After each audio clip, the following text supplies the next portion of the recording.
So the UK government is introducing so many different things around the same time. We've been hearing e-visa, e-visa, e-visa, and now we are hearing ETA or ETA. No, they're not the same. It's two completely different things altogether. And I know you're probably confused, right? And on top of that, they have just recently announced some key dates with regards to this ETA scheme, right? And some people don't even know that it affects them. So today I'm going to explain what the ETA is, how different it is from the e-visa and other things, and then let you know these key dates that have just been recently announced with regards to the ETA scheme, and then let you know how it affects you and the difference between the ETA and then the e-visa and all of that. So if you're interested, stay tuned.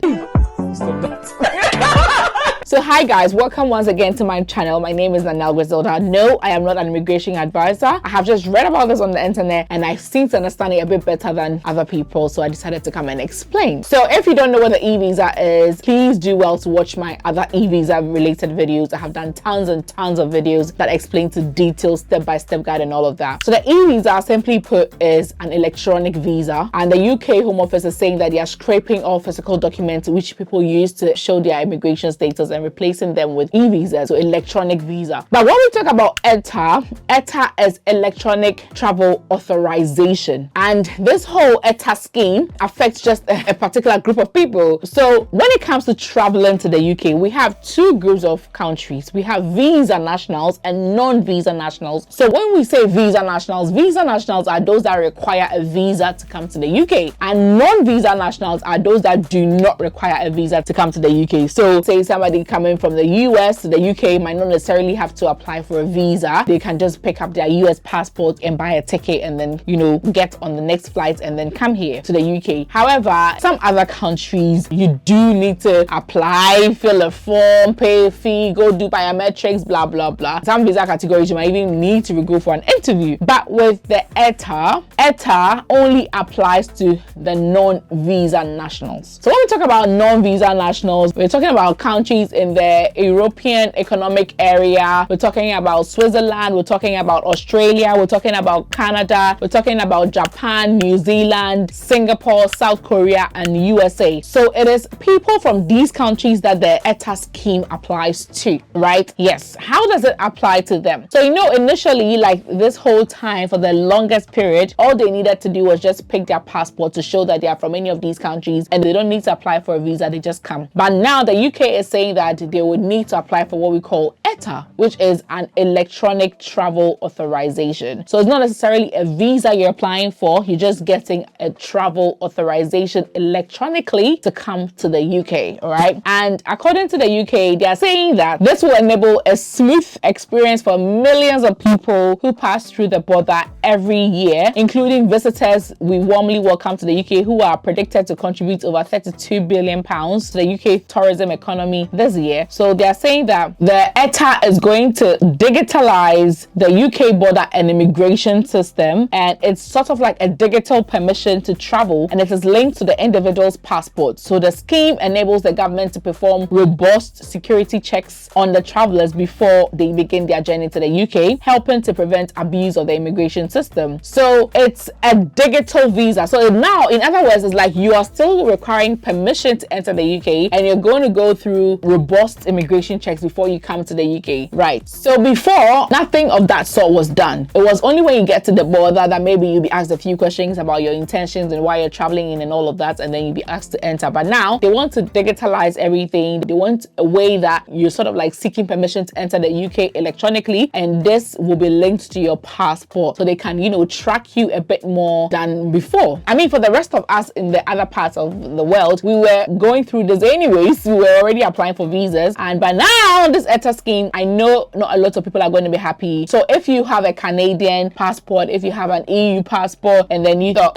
like, I already have an EU passport, I don't need to get anything to come to the UK. Now you do. Now you need an ETA before you come to the UK. So talking about Canada, let me introduce you to LIMFI. If you're sending money from UK, Canada, and US to these 10 African countries, make sure you're using LIMFI. By the way, this video was brought to you by LIMFI. So for those of you who don't know LIMFI, let me just say, Limfa is one of the best companies that I have ever worked with. They are very loyal, and both to the people who work with them and to their customers. Honestly, I always don't want to say the rates because it might change tomorrow. Limfa has the best rates when it comes to transferring money from the UK, Canada, or the US to countries like Ghana, Nigeria, Cameroon, Benin, Rwanda, Tanzania, Ivory Coast, Cote d'Ivoire. Limfa has the best rates possible. Honestly, guys, they have the best rates, and ever since I discovered them, that's what my friends and myself have been using. They're very, very reliable. You can download them whether you use an iPhone, whether you use an Android phone, you can use Limfa. And the amazing thing is that there are no transfer charges. So you get value for your money. When you send money with Limfa, you don't pay anything. You don't pay anything. And then the crazy thing is that these days when you send money, they even give you points. And these points can later be,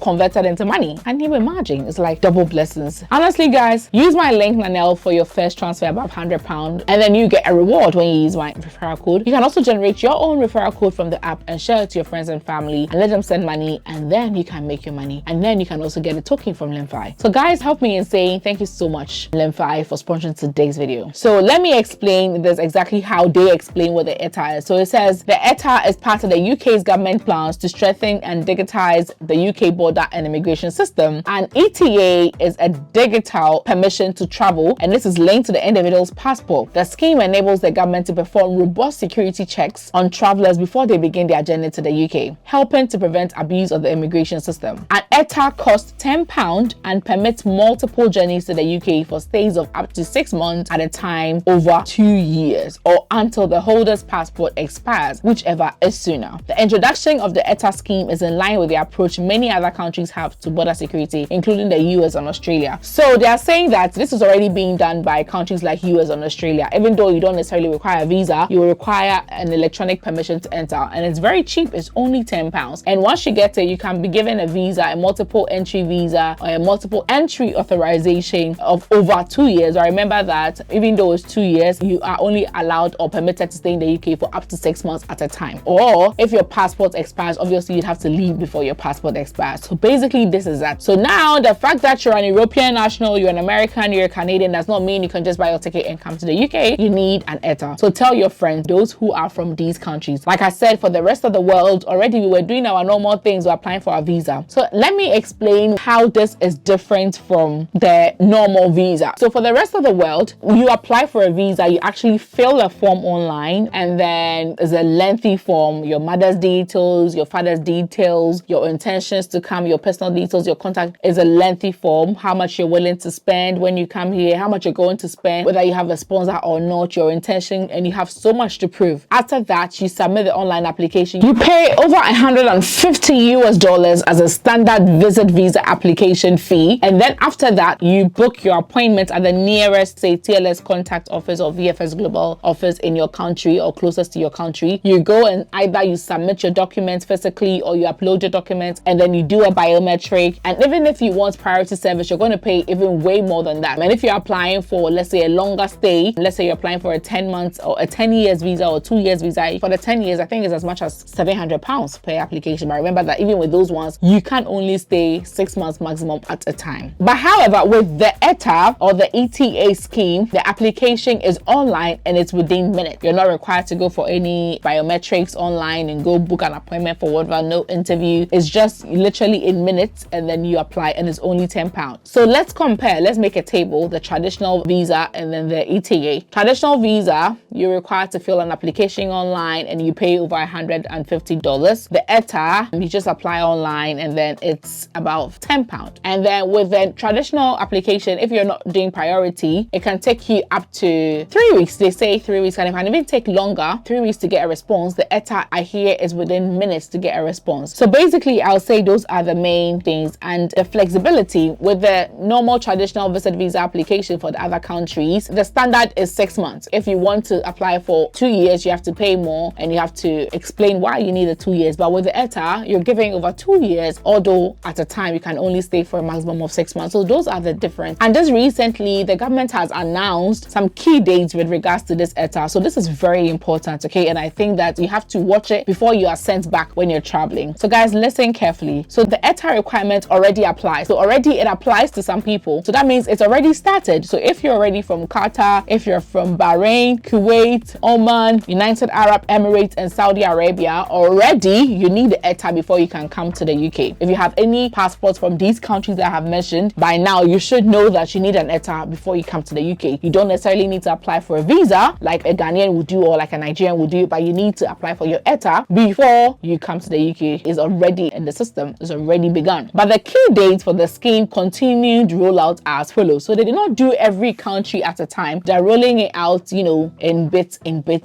So the ETA requirement will apply to all remaining non-European visa exempt nationals for travel to the UK on or after 8th January 2025. These nationals will be able to apply for an ETA from the 27th of November 2024. So if your country is not an European country, like say if you're from Canada, if you're from South Korea, if you're from Australia, you will be required to provide an ETA as from 8th of January 2025 when you're traveling. So because of that, they are going to let their websites be available for you to apply from November 27th of this year. So for anybody who's planning on coming to spend Val's Day here, or maybe January here, Val's Day or whatever, you should start applying, and the website is available to start the application as from 27th of November 2024. So far as you're coming after 8 January, you will need to get your ETA for those who are from non-EU countries. So that's the key dates I need to highlight. The ETA requirement will also apply to all European visa exempt nationalities for travel to the UK on or after 2nd April 2025. These nationalities will be able to apply for an ETA from 5th March 2025. So the rest of the world, the rest of the EU countries, you know, from Poland, Romania, everywhere, those that you could just pick up your bag after brushing your teeth and come to the UK. The rest of you, if you're coming to the UK after 2nd April of next year, 2025, God willing, you need an ETA. And then they are saying that you can start applying from 5th of March 2025. So from that time, you'll be able to apply for your ETA and come. So basically, guys, that is that. So these are the key dates. 8th January 2025, if you're coming to the UK after this date. For the rest of the world, if you're from South Korea, Singapore, Canada, you need to apply for your ETA as soon as possible. The website will be open from 27th November 2024. And for the rest of all other European countries, so you're coming to the UK 2nd April 2025, you have to apply for your ETA. The website will be open for you guys from the 5th of March 2025. So basically, that is that.